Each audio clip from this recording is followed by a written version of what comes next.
my feel-good breakfast show.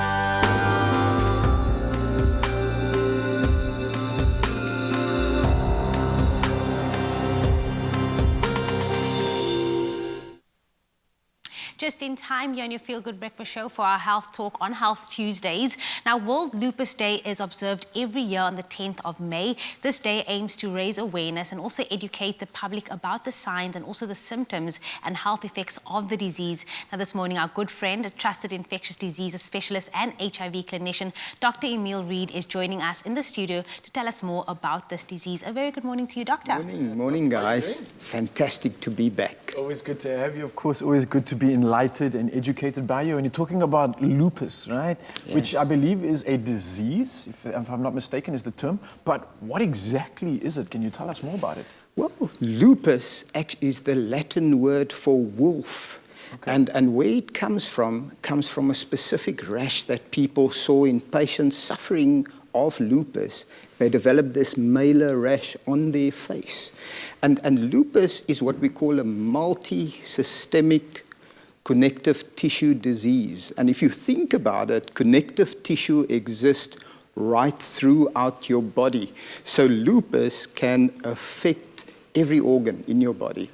Lupus also is considered to be an autoantibody disease, so autoimmune disease. And an autoimmune disease is your own immunity that we frequently talk about that is there to protect you against other diseases, turns on you and attacks you. Wow. So it's like buying a security dog to protect you, and that security dog actually attacks you. And that is what lupus is. Your own body's antibodies attacks you. That is so interesting and also very sad that our bodies can do that to us. But what exactly causes this, this disease? Well, the cause for lupus is currently unknown.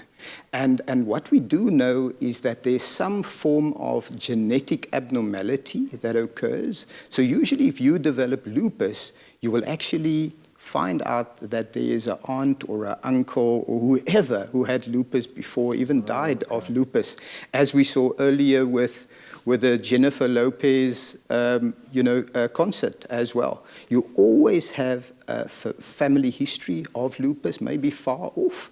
And lupus normally is dormant until triggered by either UV lights or the sun, some form of viral infection, or even another bacterial infection for that matter.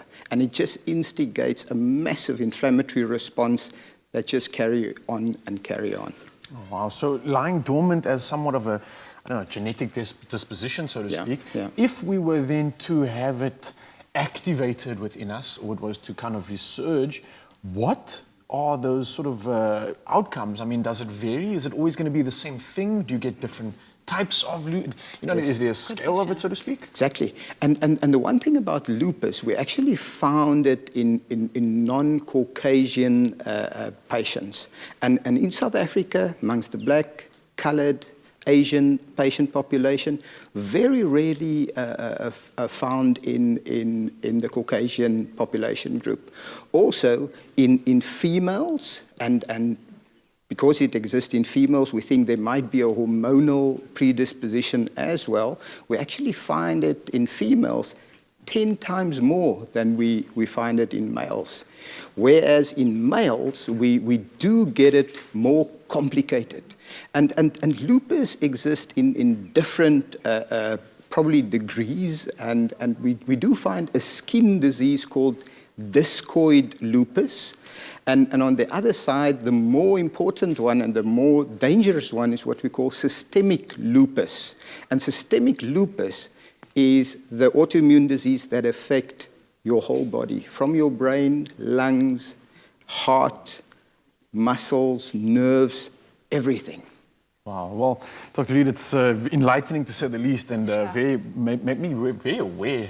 I feel like that's something that I want to discuss more with you. I have a lot more questions which I want to dive into, and luckily we've got the time to do that. So we'll be chatting to Dr. Reid a little bit later and diving deeper into lupus and some of the symptoms, and also some questions that may be coming through on the social media channel. But before we get into that, let's find out what's cooking in the kitchen. It's my feel-good breakfast show.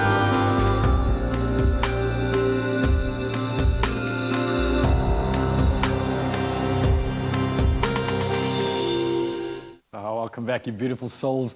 We're right here on S3, opening up live with the Expresso show. And we are continuing our health discussion this morning with infectious disease specialist Dr. Emile Reid, who is still with us and is ready to answer a few more questions on lupus. Now, next, he's also going to be telling us how the disease is diagnosed and what the treatment options are too. So many questions, and this is quite an intense disease, to be honest with you. I mean, not to scare anybody out there in Mzansi, but this is sounding like it's quite real, and it's something that you really need to pay attention to, right? Exactly. For sure. We spoke about it a bit earlier on, and when I did a bit of research with regards to lupus, often people speak about, the skin rash, the butterfly rash that appears around the face. What other signs and symptoms is associated with lupus? Jamie, normally about 50% of people have this malar skin rash, and that is classic of systemic lupus. 90% of people developed a severe arthritis, normally the small joints of the hands, so debilitating they can't use their hands, can't keep up a cup. And that arthritis is symmetrical, small joints, and unlike rheumatoid arthritis, it does not cause deformities. So the pain is there, but you can't see any deformities. As I said right at the beginning, it's a systemic disease. Many people also present with, for instance, chest pain. They develop inflammation in their lungs. They can develop lung clots. They can develop lung fibrosis as well. It can also affect your heart. You develop water around the heart, so-called pericardial effusions. You develop problems, particularly in your brain, neuropsychiatric effects, depression, mood disturbances as well. And the one thing we see quite often with lupus is that the patients can also develop seizures or epilepsy for that matter. So quite an intense disease. About 1/3 of patients suffering from lupus also develop kidney involvement. And kidney involvement, usually if not picked up quite early and not treated and managed, can be progressive. And usually patients that are not treated or managed end up on dialysis, even requiring a renal transplant. Well, sounds all too serious for me. My next question would be, and to keep this very practical and for Mzansi at home, what would be the moment where you realize I need to now and seek professional help? I mean, you mentioned all these signs and symptoms. Yeah. How do we get to the point of actually diagnosing that this is something that I am actually dealing with now? Yeah. Well, that diagnosis gets missed frequently. And a lot of people go and see their doctor, they get diagnosed with something else. They get referred to a psychologist or a psychiatrist. So in many instances, it takes up to 3-4 years for that diagnosis to be established. So it really depends on the doctor caring for you and the doctor having a very high suspicion of what might be going on. Lots of questions still to come your way, Doctor, but stay tuned as Dr. Emile Reid's good friend, registered nurse Sagri Naika, is going to be joining the conversation to share her personal story with lupus in just a moment. It's my feel-good breakfast show.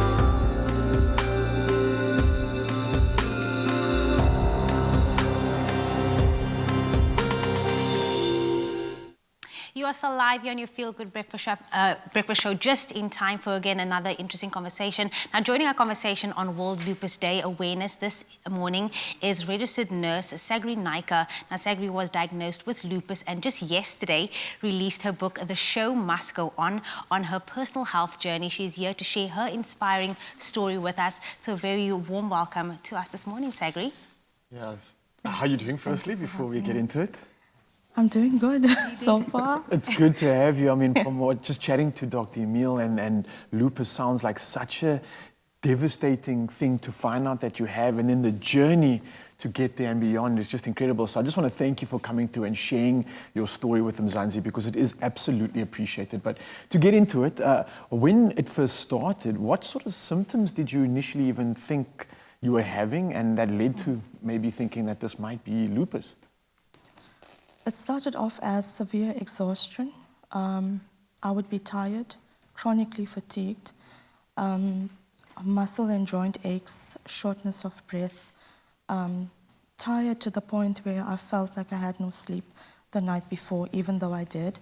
I would have sensitivity to the sun. If I'd go out in the sun, then I'd find that it's extremely difficult to get going again. So I actually lost that get up and go feeling, all energy, and I couldn't explain what was going on.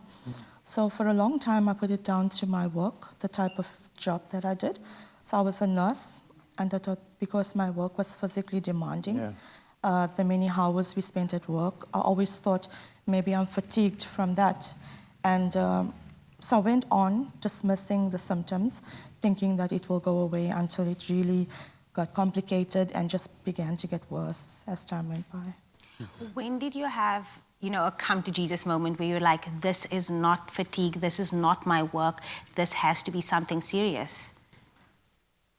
It's really difficult to say because if I could put it down to one thought, it was when I saw specialists and they said to me, could it be that you're depressed? Could it be that you are struggling with depression? And I got to the point where I also questioned myself, could I be struggling with depression? But I knew in my heart of hearts something was wrong. I just did not understand what it was because lupus is so complicated. There's not one symptom that you can tie the disease down to. So I just had to, that is when my faith journey began with my book. That is when I knew there's this one person that does understand, that does believe me, because I got tired of explaining myself, tired of trying to convince people that this is what's wrong with me. And so I went to God in prayer. Wow. And it was really when my journey really began as a personal journey with Him, asking me to help me to find the answers, because I really couldn't. I think even when we had the opportunity to chat to you about this just off air, I really felt the empathy when it comes through that feeling of just not knowing what the answer is, feeling so isolated and alone, like no one else I can relate to. I can't even imagine what that must be like, and I can definitely see why you might question your own sanity. But along with the beautiful friend and the divine that you were able to converse with, you also had a friend in Dr. Emile Reid, I believe. Yes. So, Doc, I wanted to ask you maybe from your side, being witness and being able to, obviously knowing that you guys are good friends, being able to assist and support in such a scary moment, what was it like from your side? Exactly, Ryle and Jamie. I think there's a few things that connect myself and Sagri. I think number one, we at many years ago we worked at the same hospital, and myself being an infectious disease physician, Sagri's dream was to work in the ICU, where I spend most of my time. The other thing that connected us is that myself, have been living with autoimmune disease now for the last 14 years. So for me as well, to have had symptoms in the past, walking around and complaining for about 3-4 years before I got to a diagnosis, I mean, I could clearly identify with what Sagri was going through. So I'm that other person, except God, that she referred to, that does have some understanding of an autoimmune disease, because I've been living with one. And that's where the support and friendship and things comes in. We connect quite frequently, talk about it, talk to one another, support one another with whatever we want to do. And I mean, with the love of family and friends, we live to fight another day. Yes, I love that. And let me tell you now, your story has become your testimony. It is your testimony. Yes, yes. The show must go on. You wrote this book hoping to inspire people, but what else were you hoping to achieve with your book? My primary purpose when I started to write the book was to create impact. It was not to be famous or to be popular, so being here is a bonus. And the good coffee that we gave you. And a blessing. So I'm just thankful for that. But to create impact in the lives of others that are lost. For me, I had to walk out of nursing. That was my passion. That was what I loved to do. I didn't know how to do anything else. I was skilled for that for about 16 years. And so I walked out of nursing thinking, what now? And I was not going to just die at the age of 39 and not do anything else with my life. So I lay in bed one day and I asked God, what do I do with myself? Because I'm crippled with lupus. I cannot move. But I have a pen, I have a page, and I have a sound mind. And I know God can do something with a sound mind. So he took what I had in my hand, and you have a book in front of you now that will impact the world, that will change lives, like it changed mine. Even while writing it, it changed my life. It helped me to find God, to find my faith, and to find a purpose to live again. Because I feel we can make impact no matter where we are in our lives. So to create impact, to make this invisible disease visible, to just get rid of the misconceptions around lupus, and to ask people out there to please have empathy when you hear the word lupus, because what happens internally cannot be explained externally. So. Sakhi, I can't thank you enough. I mean, I'm getting shivers just listening to you, just hearing your testimony. And I think it's such an honor for you to come on the show and also share your story with the rest of Mzansi. I think everybody out there is able to relate to you right now. And I see you and what you've overcome. You are literally walking inspiration. You are passion. You are the fight. You're the connection to the divine. And I think you're the reason why everyone can see how you can live a life of purpose again while having something like this. So thank you for your time on the show. And Dr. Emile Reid, thank you so much for your support in this journey as well. And yeah, I just wish you nothing but the best of love, gratitude, and thank you so much for sharing this. I think I'm definitely going to start reading this. Mzansi, you guys need to get yourself a copy too. And once again, we can't say thank you enough, Sakhi, for your time this morning. Thank you for having me. Thank you.